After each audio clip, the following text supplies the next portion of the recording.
Good morning student. Bhagwati शिक्षक प्रशिक्षण की ऑनलाइन क्लासेस में आपका स्वागत है। हमारी चौथी यूनिट चल रही है, इसमें हमने काफ़ी टॉपिक्स क्लियर कर लिए हैं और इसी के साथ में आज का जो हमारा टॉपिक है वो है कॉन्फ्रेंस। कॉन्फ्रेंस का मतलब क्या होता है हम इसको देखेंगे। आज का टॉपिक हम कॉन्फ्रेंस, इसको कहते हैं सम्मेलन। ठीक है, सम्मेलन कहते हैं। और शिक्षा में कॉन्फ्रेंस का क्या मतलब है क्या नहीं है, इसके बारे में आज हम अध्ययन करेंगे कि कॉन्फ्रेंस होती क्या है। अब कॉन्फ्रेंस क्या होती है? शिक्षाविदों, विशेषज्ञों, शिक्षकों तथा अनुदेशकों की एक सभा होती है जिसमें कक्षा अनुदेशन और विद्यालय संबंधी समस्याओं पर विवाद किया जाता है। इस विद्यालय महाविद्यालय स्तरों में शिक्षकों, अनुदेशकों और विशेषज्ञों के द्वारा किसी भी प्रकरण पर, किसी भी समस्या पर वाद विवाद किया जाता है। इससे पहले हमने क्या देखा था? हमने पैनल परिचर्चा देखा, दल शिक्षण देखा था, है ना? ये दोनों चीजों का हम अध्ययन कर चुके हैं। इसमें हमने देखा था कि टीम टीचिंग में क्या होता है, पैनल परिचर्चा में क्या होता है। तो इसी प्रकार से जो हमारा अगला टॉपिक है वो है कॉन्फ्रेंस। तो कॉन्फ्रेंस सम्मेलन होता है, सम्मेलन होता है, वो शिक्षकों की एक सभा होती है जिसमें वाद विवाद होता है। इसी साथ में कि सम्मेलन व्यक्तियों की एक सभा होती है। क्या होती है? व्यक्ति की एक सभा होती है। व्यक्ति कौन कौन से हो सकते हैं इसमें? व्यक्ति हो सकते हैं विशेषज्ञ, शिक्षक और अनुदेशक। विशेषज्ञ हो सकते हैं, अनुदेशक, शिक्षक। ये कोई भी व्यक्तियों का सम्मेलन व्यक्तियों की एक सभा होती है, यानी सारे व्यक्तियों की एक सभा होती है जिसमें उन्हें एक साथ किसी विशिष्ट कार्य या समस्या पर चिंतन तथा वाद विवाद का एक निश्चित समय में करना होता है। वाद विवाद एक निश्चित समय में, यानी निश्चित समय होगा इसका, या 1 दिन, 2 दिन, 3 दिन। वैसे अधिकतर यहाँ पर 3 दिन के होते हैं अपने यहाँ कॉन्फ्रेंस में, होती है 3 दिन का कंप्लीट करनी होती है। तो इसका एक निश्चित समय 1 से 3 दिन में हो सकता है, या कितने भी टाइम में इसकी कुछ भी हो सकती है, लेकिन ज्यादा दिनों का नहीं होता है। तो इसी प्रकार से तो कोई ना कोई समस्या पर देख रहे थे। पैनल परिचर्चा थी तो वो भी समस्या पर थी। दल शिक्षण था तो दल शिक्षण तो विशेषज्ञों का था, वो भी इसमें ही कुछ कुछ इससे मिलता जुलता प्रारूप था। तो इसी प्रकार से सम्मेलन जो है वो व्यक्ति की एक सभा होती है जिसमें एक साथ किसी विशिष्ट कार्य समस्या पर चिंतन तथा वाद विवाद, है ना, एक निश्चित समय में करना होता है। हमने इसमें देखा कि शिक्षाविद, विशेषज्ञ, शिक्षक, अनुदेशक और ये सभी से मिलकर सभा बनती है। कक्षा अनुदेशन एवं विद्यालय संबंधी समस्याओं पर वाद विवाद किया जाता है। किस पर किया जाता है? विद्यालय संबंधी समस्याओं पर, यानी विद्यालय संबंधी समस्याओं पर वाद विवाद। मतलब जो भी विद्यालय हो या फिर महाविद्यालय हो, विद्यालय भी हो सकता है या महाविद्यालय भी हो सकता है। तो इनकी समस्या जो भी होती है उस पर वाद विवाद क्या होता है? वे किसी निर्णय पर पहुंचते हैं। वाद विवाद का मतलब निर्णय पर पहुंचना, यानी वाद विवाद होने के बाद निर्णय, यानी कोई ना कोई निर्णय पर पहुंचना जरूरी होता है। अगर निर्णय पर नहीं पहुंचेगा तो इस समस्या में, यानी सम्मेलन जो कॉन्फ्रेंस की है उसका करना व्यर्थ हो जाएगा। इन निर्णय पर पहुंचना जरूरी होता है। इसी तरीके से साधारण सम्मेलन किसी संगठन द्वारा आयोजित किया जाता है। संगठन के स्थायी सदस्य होते हैं। संगठन की कार्यकारिणी होती है, इसमें अध्यक्ष, मंत्री, कोषाध्यक्ष व अन्य सदस्य भी होते हैं। कौन कौन होते हैं इसमें? अध्यक्ष होते हैं, मंत्री होते हैं, अध्यक्ष, मंत्री और कोषाध्यक्ष। ठीक है, तो ये होते तभी अपन की सम्मेलन सभा होगी, क्योंकि इसमें जो पैसा खर्चा होता है उसके लिए होता है और सदस्य भी इसमें होते हैं। तो इसी प्रकार से जो हमारा सम्मेलन जो होता है, आपने कई बार देखा होगा, कई प्रारूप होते हैं।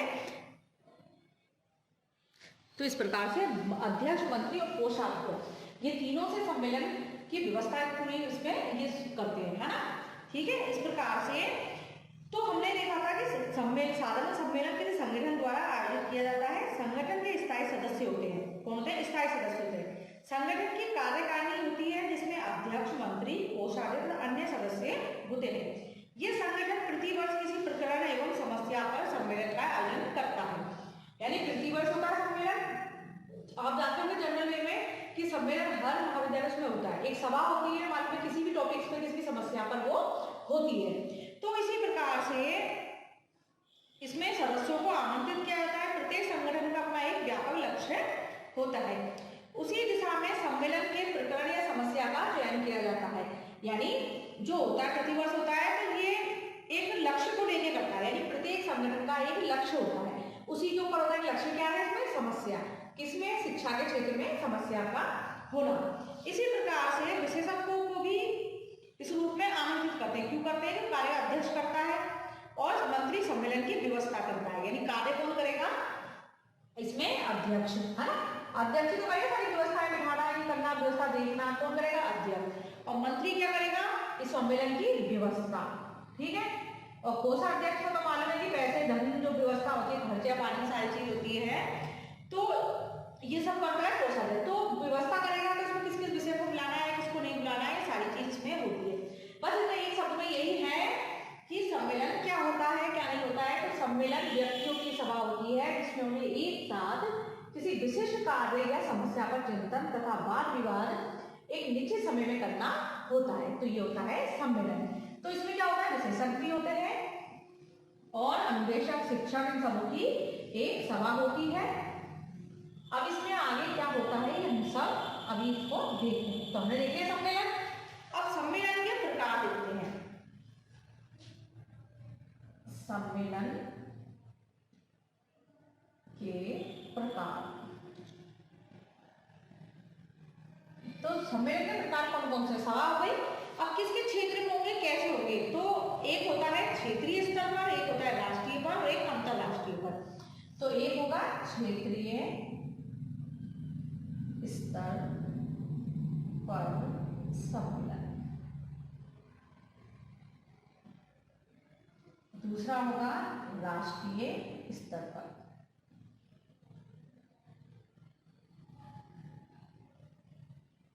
तीसरा होगा अंतरराष्ट्रीय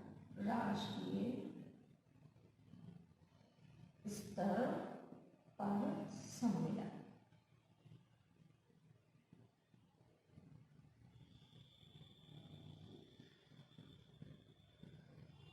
अब इनमें देखना है कि क्षेत्रीय, राष्ट्रीय और अंतरराष्ट्रीय।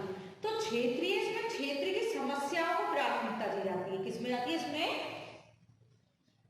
क्षेत्र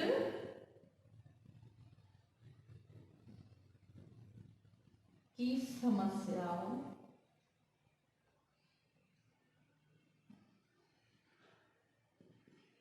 को प्राथमिकता दी जाती है।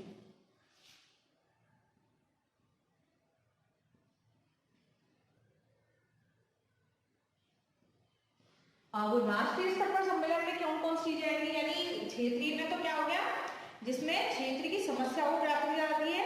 इसी प्रकार से राष्ट्रीय स्तर में शैक्षिक, सामाजिक, राजनीतिक और सामाजिक समस्याओं को, यानी शैक्षिक, सामाजिक, राजनीतिक और आर्थिक समस्याओं,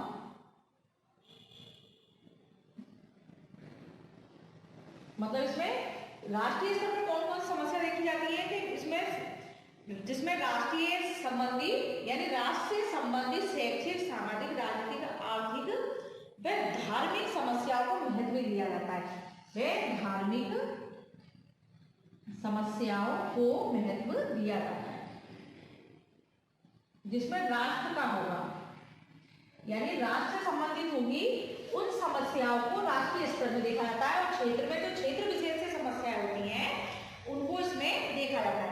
अब अंतरराष्ट्रीय स्तर के सम्मेलन में क्या होगा, यानी अंतरराष्ट्रीय स्तर के सम्मेलन में क्या होता है? इसमें मानवीय समस्या, वैज्ञानिक नवीन उपागम, समस्या चिंतन और विवेचन किया जाता है। इसमें मानवीय समस्याओं, यानी अंतरराष्ट्रीय स्तर है तो मानव की, मतलब व्यक्तियों की, जो मानव है उनकी कौन कौन सी समस्याएं हैं, और वैज्ञानिक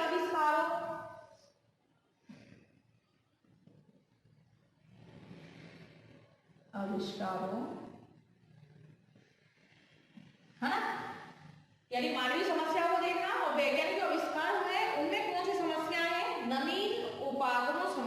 समस्या नवीन उपागमों से संबंधित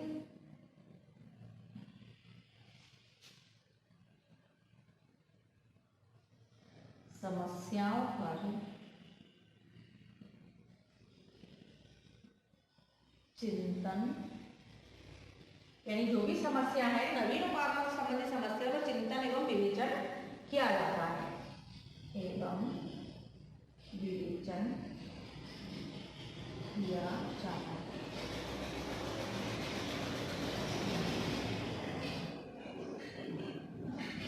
अब देखिए सम्मेलन क्या एक व्यक्तियों की सभा है, इस सभा में समस्याओं को देखा जाता है, ये सारी चीजें होती है।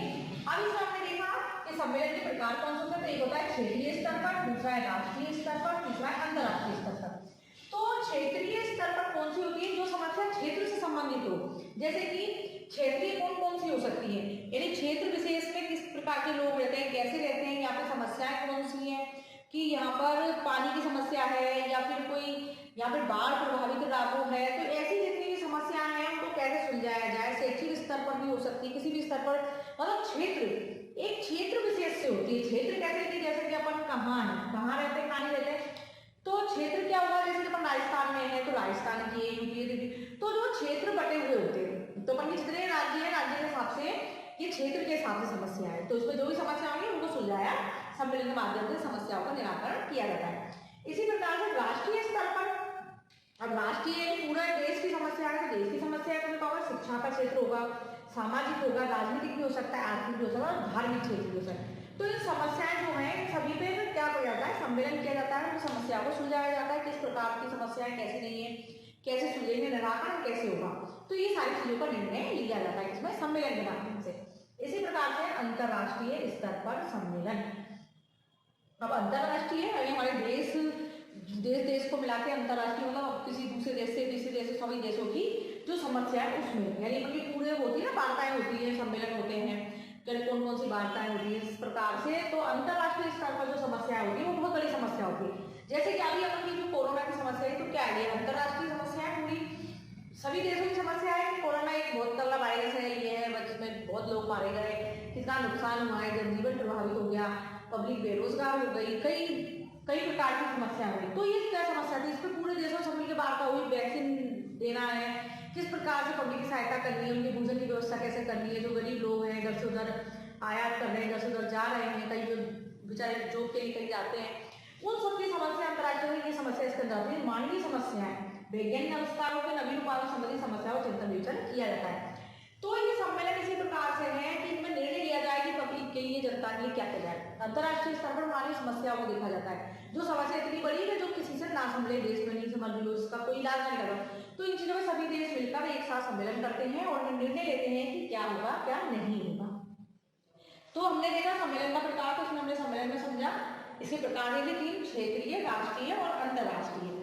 तो इनमें हमने यही देखा कि सम्मेलन होते कैसे कैसे। अब हम क्या देख रहे हैं, शिक्षा में हमें जो देख रहे हैं सम्मेलन, तो हमें शिक्षा में समस्याएं, शैक्षिक जीवन में समस्याएं, विद्यालय महाविद्यालय में समस्याएं, इन समस्याओं को कैसे सुलझाया जाए, इन चीजों को हम देख रहे हैं। अब इस सम्मेलन की प्रक्रिया क्या होगी, इसकी प्रक्रिया किस प्रकार की होगी, हम अब उसको में अध्ययन करेंगे कि इसकी प्रक्रिया कैसी है कैसी नहीं, इसमें क्या होता है क्या नहीं होता है सम्मेलन में।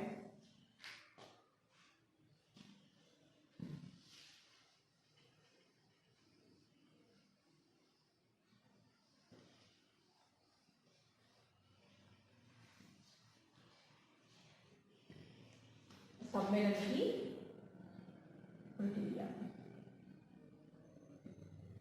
प्रक्रिया कैसे होती है सम्मेलन की, ये चीज का हम अध्ययन आप करेंगे। तो सम्मेलन में 25 से लेकर सैकड़ों सदस्य भाग लेते हैं। सम्मेलन का आयोजन समकालीन रूप में किया जाता है, यानी 25 से 100 तक के लोग इसमें सदस्य शामिल होते हैं, है ना, और एक समकालिक रूप में किया जाता है इसका, ठीक है। किस प्रकार होता है, 25 से 100 लोग इसमें भाग लेते हैं और समकालीन रूप में किया जाता है। सम्मेलन में सदस्यों के अतिरिक्त व्यवसायिक रुचियों के विशेषज्ञ को आमंत्रित किया जाता है, विशेष यानी विभिन्न रुचि वाले विशेषज्ञ, रुचि रखने वाले विशेषज्ञ,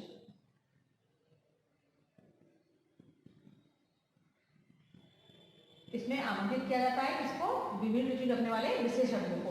यानी 25 से 100 सदस्य हो गए, समकालीन रूप से होती है और विभिन्न रुचि रखने वाले यानी विभिन्न विषयों में, है ना, इसका मतलब है विभिन्न रुचियों के विशेषज्ञों को आमंत्रित किया जाता है। संगठन के अध्यक्ष एवं मंत्री सम्मेलन के कार्यक्रम का आयोजन करते हैं। कौन करते हैं? अध्यक्ष वे मंत्री सम्मेलन का आयोजन करते हैं।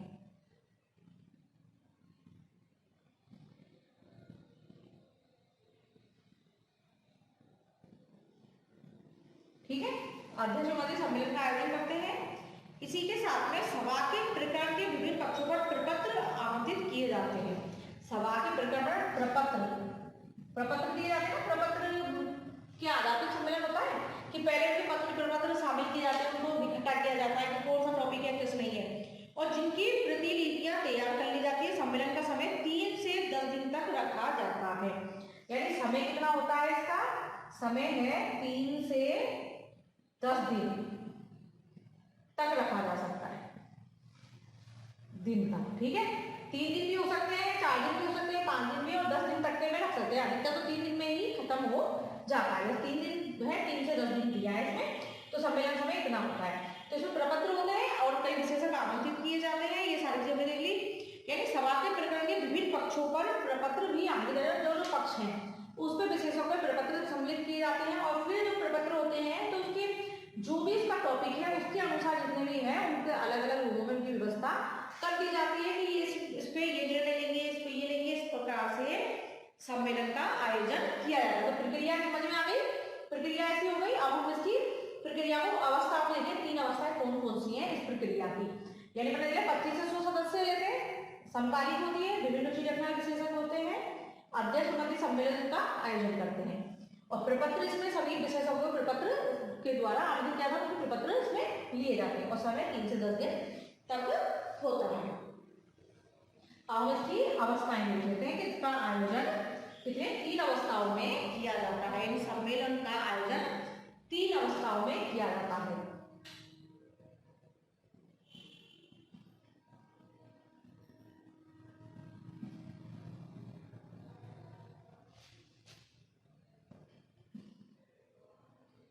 तीन अवस्थाओं में। अब मैं इसकी अवस्था बताती हूँ।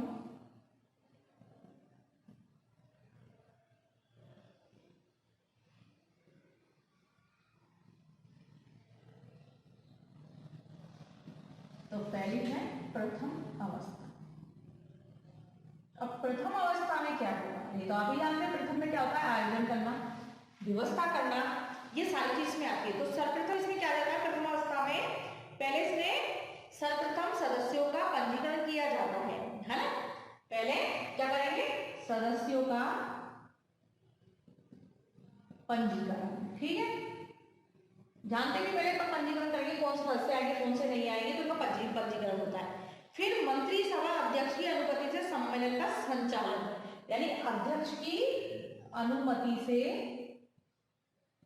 व मंत्री की अनुमति से क्या करेंगे? अध्यक्ष व मंत्री की अनुमति से क्या किया जाता है? सम्मेलन का संचालन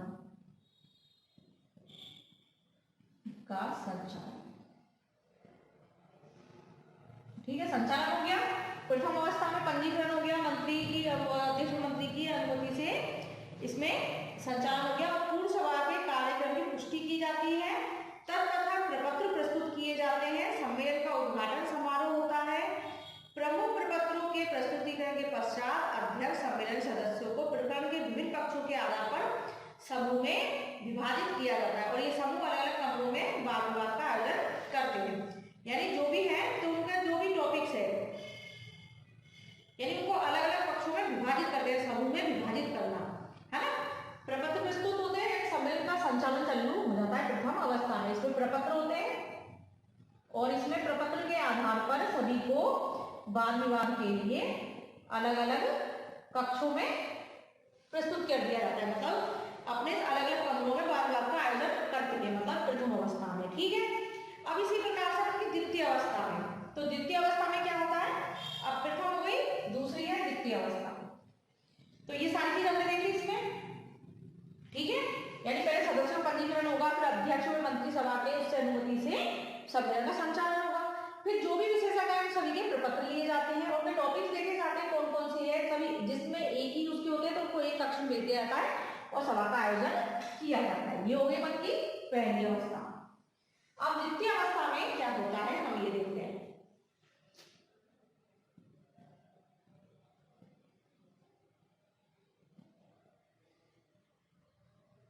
अब द्वितीय अवस्था में क्या होगा ये हम देखते हैं। फर्स्ट अपन ने देख लिया कि क्या होता है।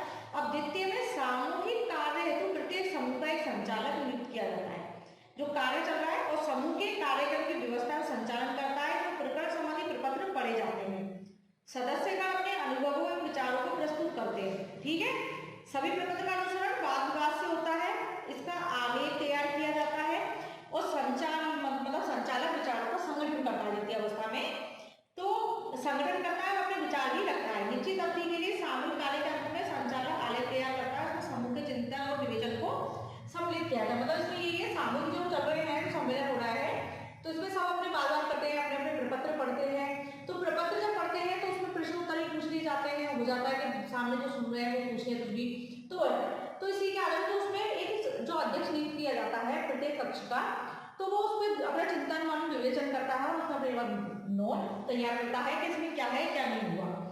अब अपन की आ गई तीसरी तृतीय अवस्था। अब तृतीय अवस्था में क्या होगा। अब तृतीय अवस्था में क्या होगा, क्योंकि जो कक्ष में सभी गए थे, जो प्रपत्र पढ़े गए थे बाद जो टॉपिक्स पे, तो उनके सभी को एक जगह सभी को एकत्रित कर लिया जाता है। अब एक जगह एकत्रित कर लिया तो क्या होगा, वहां पे प्रथम अवस्था में एकत्र हुए थे जिसे समापन समारोह भी कहते हैं। जो लास्ट होता है तृतीय में समापन समारोह भी कहते हैं इसको, तृतीय अवस्था है ना, तो समापन समारोह। अब समापन में क्या होता है, समापन में क्या होगा, समापन तो आप जानते हैं, समापन में सभी की जो भी अच्छी बुरी चीजें होती है सबको बताया जाता है। समूह सभी सम्मेलन में अपने अपने कार्य का आलेख प्रस्तुत करते हैं, अन्य समूह के सदस्यों को प्रस्तुत कर प्रतिज्ञा करने का अवसर दिया जाता है। इस प्रकार सभी समूह के आलेख को एकत्रित करके सम्मेलन की उपलब्धियों का आलेख किया जाता है। आगामी बैठक के बारे में निर्णय लिया जाता है। यदि कार्यकारिणी के सदस्यों का कार्यकाल समाप्त हो गया है तब नई कार्यकारिणी के अध्यक्ष मंडल सदस्यों का चयन किया जाता है। और लास्ट में यही होता है कि इसको समापन समारोह भी कहा जाता है। इसमें यही है कि जो जो चीज हुई पूरी निर्णय लिए गए, जो विवेचन किए गए, जो प्रपत्र थे उनमें क्या निर्णय निकला क्या नहीं निकला उसका वो करते हैं, उसकी जो भी अच्छाई बुराई होती है उन सभी चीजों को तृतीय अवस्था में बताया जाता है। तो इस प्रकार से सम्मेलन का आयोजन 3 अवस्था में होता है। प्रथम में मैंने आपको बता दिया क्या क्या होता है। सेटिंग में उनको विभाजित किया जाता है कक्षों में प्रपत्र टॉपिक के हिसाब से, समस्या के हिसाब से। फिर उनमें जो अध्यक्ष होता है वो निर्णय लेता है। सभी जाके जो स्टार्टिंग में जिस कक्ष में सब उपस्थित हुए थे आयोजन से, तो सभी को वहीं पे उनका पूरा निर्णय लिया जाता है। सभी का देखा जाता है उन्होंने क्या किया क्या नहीं किया, क्या इस निर्णय लिए, मतलब उनके आलेख प्रस्तुत किए जाते हैं, उनके संचालन में क्या हुआ। तो जो प्रस्तुतिकरण प्रतीक करने का अवसर दिया जाता है, इस प्रकार समूह के आलेख को एकत्रित करके सम्मेलन की उपलब्धियों का आलेख तैयार किया जाता है कि क्या उपलब्धियां रही क्या नहीं रही, उनका आलेख तैयार किया होता है। पूरा आलेख होने के बाद फिर जो सभा में इकट्ठे होते हैं तब जाके उनके सारी चीजों की बैठक के बारे में आगामी बैठक की सूचना दी जाती है। और जब अपन समापन समारोह देखते हैं सारी चीजों को बताया जाता है, उसका निर्णय लिए जाते हैं कि ये निर्णय था और इसमें ये निर्णय मिला। तो ये सारी चीजें हमने देख ली, प्रथम अवस्था, द्वितीय अवस्था, तृतीय अवस्था। तो सम्मेलन में टॉपिक देख ली, प्रक्रिया देख ली, सम्मेलन का अर्थ देख लिया, प्रकार देख ली। आगे हम इसके उद्देश्य और इसकी विशेषताएं सीमाएं देखेंगे, यानी इसके 3 टॉपिक्स पे हम सब अध्ययन करेंगे। तो आगे सम्मेलन क्या होता है, विशेषज्ञ, अनुदेशक, शिक्षक सभी की एक सभा होती है जिसके अंदर समस्याओं पर शैक्षिक समस्याओं जिस भी स्तर पर सम्मेलन होता है उन सभी स्तर की समस्याओं का इसमें निराकरण किया जाता है। कोई ना कोई सोल्यूशन ढूंढा जाता है, उसको निर्णय लिया जाता है कि हाँ ये सोल्यूशन सही होगा। और ये क्षेत्रीय, राष्ट्रीय और अंतर्राष्ट्रीय तीनों स्तर पर होता है। तो हमने देख लिया सम्मेलन, इसकी प्रक्रिया भी समझ ली। आपको जहाँ तक समझ में आ गया होगा, आपने सम्मेलन कई बार देखे भी होंगे, आप इसमें शामिल भी हुए होंगे। तो इसी के साथ में आज का हमारा टॉपिक यही खत्म होता है। धन्यवाद।